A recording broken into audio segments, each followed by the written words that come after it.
Nigeria expriment leurs attentes du nouveau président élu.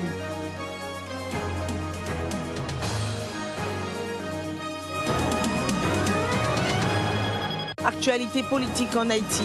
Le Parlement valide le nouveau gouvernement. Pourra donc reprendre le processus électoral suspendu en janvier.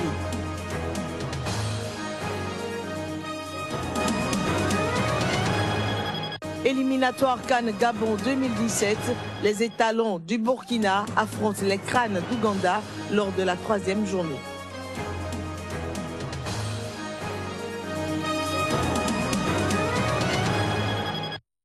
Bonjour chez vous, nouveau journal sur Sika, bienvenue.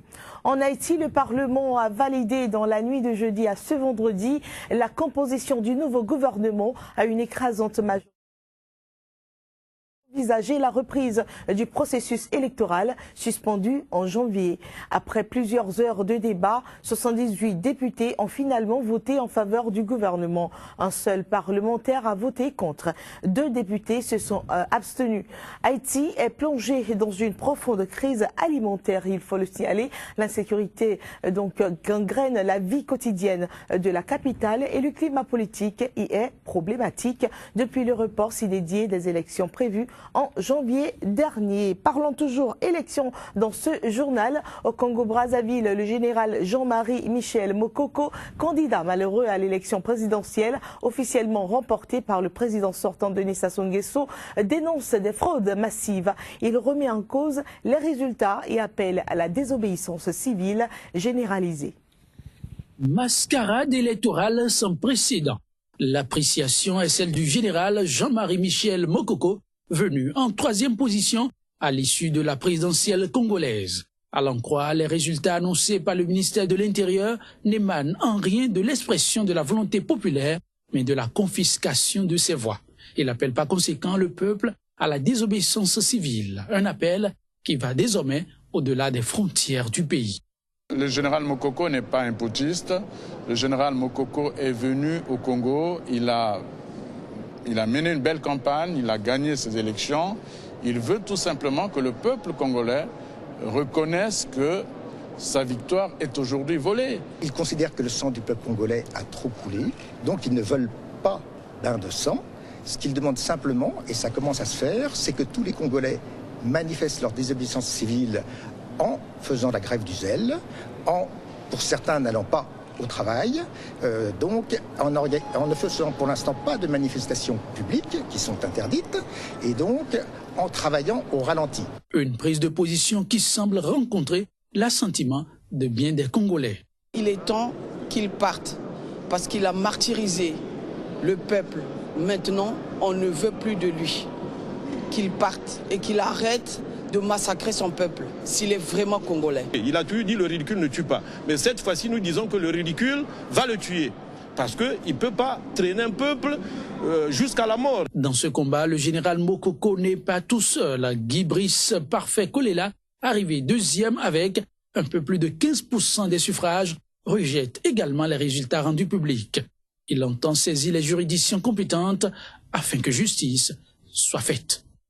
Et au Bénin, la convention des forces de gauche, un creuset de partis politiques ayant soutenu le président élu Patrice Talon, a rencontré jeudi ses militants. Il était question d'une part de les remercier pour la lutte qui a payé au terme du scrutin du 20 mars et d'autre part les remobiliser pour les prochaines actions visant à accompagner le pouvoir de la rupture. C'est à la bourse du travail de Cotonou que les forces coalisées se sont donné rendez-vous pour la cause. Avec enthousiasme et détermination, elles ont rappelé les durs combats menés pour la victoire finale. Sans réclamer la paternité de ce patriotisme, elles n'en sont pas moins sensibles. La bataille contre la recolonisation a été gagnée grâce à ta mobilisation, à ta vigilance, à ton patriotisme. Pour gagner la bataille contre la mauvaise gouvernance et lancer le développement du pays, il faut également ta mobilisation, ta vigilance, ton patriotisme. Philippe Noudianou et les siens attendent que le combat contre la recolonisation se poursuive. Mieux, sans susciter la chasse aux sorcières, ils réclament de la lumière sur certains dossiers sensibles sous le règne du pouvoir finissant.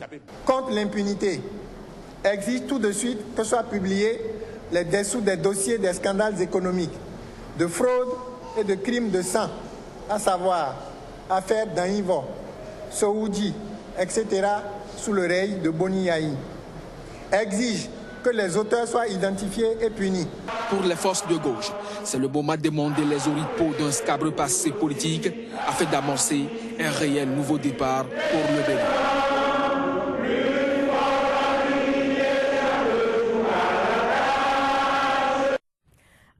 Nous allons donc continuer ce journal pour dire que l'élection du nouveau président du Bénin ne laisse pas indifférents les Béninois résidant au Nigeria. Ils attendent beaucoup de Patrice Talon, notamment des actions pour la paix et l'unité nationale. Nous les suivons ici au micro de notre correspondant au Nigeria, Abdoulaye Issa. Avec l'élection du nouveau président au Bénin, notre souhait est qu'il fasse diligence pour améliorer les conditions de vie. Et ce sera une opportunité pour nous afin de pouvoir entrer au bercail. Nous constituons une masse importante au niveau de la diaspora au Nigeria. Et vous connaissez la situation du pays, on ne trouve pas à faire. Nous allons tous mettre la main à la pâte et ce sera vraiment le nouveau départ. Le président Patrice Talon est le choix de Dieu. Et avec toutes les péripéties que nous avons connues, avec la candidature de M. Lionel Zinsou, c'est le lieu ici d'inviter tous les Béninois à l'union. Accompagner notre nation dans sa marche pour un avenir meilleur. Nous avons besoin de la paix. Oui, la paix, et rien que la paix. Nous avons tellement de diplômés sans emploi qui ne font que du zémidjan. Monsieur Talon a gagné, c'est important, mais la grande chose et qui est capitale, c'est d'abord notre pays, le Bénin. Monsieur Zinsou n'a pas perdu. Au contraire, il a fait preuve de bravoure. Que les politiciens au Bénin s'unissent pour sortir le pays de cette souffrance. L'ancien président de la République, Boni Yayi, a fait beaucoup. Bien vrai, il y a eu des ratés. Marchons dans la même direction, celle du développement.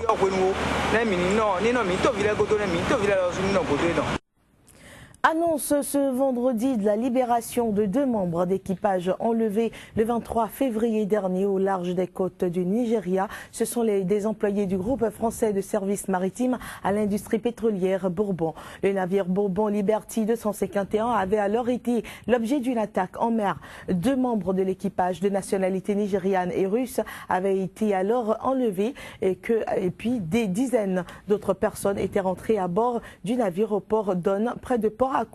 Depuis plusieurs années, les employés du secteur, étrangers comme locaux, sont la cible de prédilection de groupes armés qui sabotent aussi régulièrement les infrastructures pétrolières. Vous posiez-vous la question de savoir ce qu'est devenu entre-temps le chef de la secte islamiste Boko Haram? Eh bien, fin du suspense, Aboubacar Shekau est apparu jeudi dans une nouvelle vidéo coupant ainsi court aux rumeurs sur sa mort. Suivez. Après plusieurs mois de disparition, l'homme refait surface. Comme à l'accoutumée, c'est dans une vidéo que Aboubacar Shekau s'adresse au monde. Une vidéo dans laquelle il apparaît affaibli. Contrairement à ses habitudes, le leader du groupe djihadiste Boko Haram ne prodigue ni menaces ni injures. Loin de là, il semble prêt à prendre sa retraite. J'ai reçu vos vœux, j'ai entendu tous vos messages. Mes frères, je travaille pour Allah. Par exemple, dans la ville qui s'appelle jusqu'à ce jour Darussalam.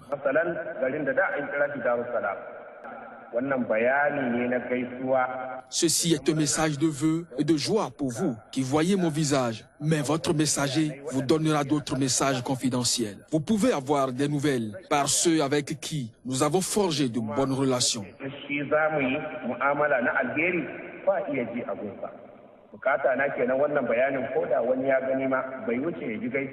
C'est mon souhait que quiconque voit ceci n'entendra rien d'autre que des vœux entre vous et moi. Seul Allah connaît le reste, comme vous êtes croyants et soumis. Pour moi, la fin est venue.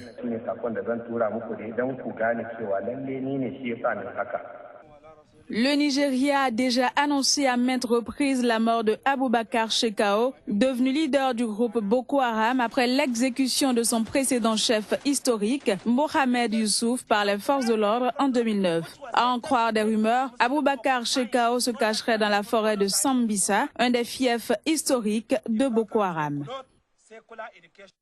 Parlons sport à présent, deuxième du groupe D avec 3 points et 3 longueurs derrière le leader ougandais. Le Burkina Faso joue samedi sa survie dans les éliminatoires de la CAN Gabon 2017. En effet, les étalons affronteront lors de la 3e journée des éliminatoires de la CAN les crânes d'Ouganda au stade du 4 août de Ouagadougou. Un match a donc quitté au double que le nouveau sélectionneur des étalons, Paolo Duarte, et ses poulains préparent dans la sérénité. Claude Romba pour le reportage.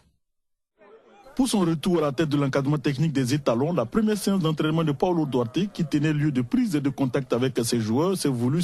L'ambiance est plutôt au travail et tout le monde est concentré. Les joueurs ont le visage fermé et concentrés sur leur sujet. Tennis-ballon pour certains, le taureau pour les autres. Le sélectionneur Paolo Duarte, lui, ne cesse de donner de la voix. Tout le monde est au travail. On a fait un entraînement de décrassage, on a fait un entraînement de décrassage, mais toujours avec information tactique, parce que je prends la chance d'entraînement pour donner information. Et on va voir dans quel niveau sont les joueurs. Au-delà des retrouvailles, les joueurs sont à la tâche, conscients de leur situation dans ce groupe D. Et samedi, ils devront produire du jeu et surtout gagner pour se réconcilier avec le public et se repositionner dans la course à la qualification pour Gabon 2017. On est bien, on est juste deuxième du groupe. On a la pression, c'est sûr, mais je pense que le groupe a assez d'expérience. On va pouvoir faire face à ces deux matchs. Le match de samedi, c'est un match très important. Voilà, nous le savons. Voilà, on est tous professionnels dans la tête. Voilà, je pense que samedi, on va tout faire, on va se battre pour prendre les 3 points. Lors de cette séance d'entraînement, le ministre des Sports et des Loisirs, Taïrou Bangré, est venu également apporter son soutien aux joueurs et surtout venu leur délivrer un message qui devra les galvaniser à mouiller le maillot et à gagner pour l'honneur du pays. Le match de samedi contre l'Ouganda s'apparente à une rencontre à qui tout double. Et Paolo Duarte lui aussi le sait, il jouera peut-être sa tête dans ces éliminatoires. Qualifier le Burkina pour la CAN 2017 reste l'objectif majeur qui lui est assigné. Dans quelques secondes, nous passerons à la revue de presse qui va recevoir Kodjovi Ameton. Kodjovi Ameton, bonjour. Bonjour Claire Stéphane Sacramento. Merci de nous rejoindre pour cette page de la revue. Je suis très content aussi de vous revoir. Alors, nous démarrons par des nouvelles du Gabon. Le président Alassane Ouattara y était en visite d'amitié et de travail avec son homologue du Gabon. La presse s'y intéresse.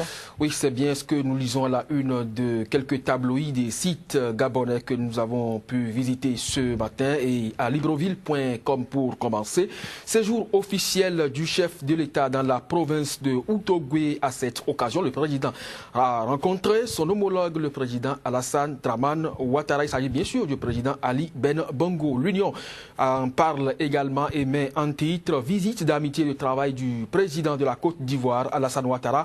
Franceville est un pèlerinage pour nous. C'est donc la déclaration faite par le président ivoirien à l'occasion.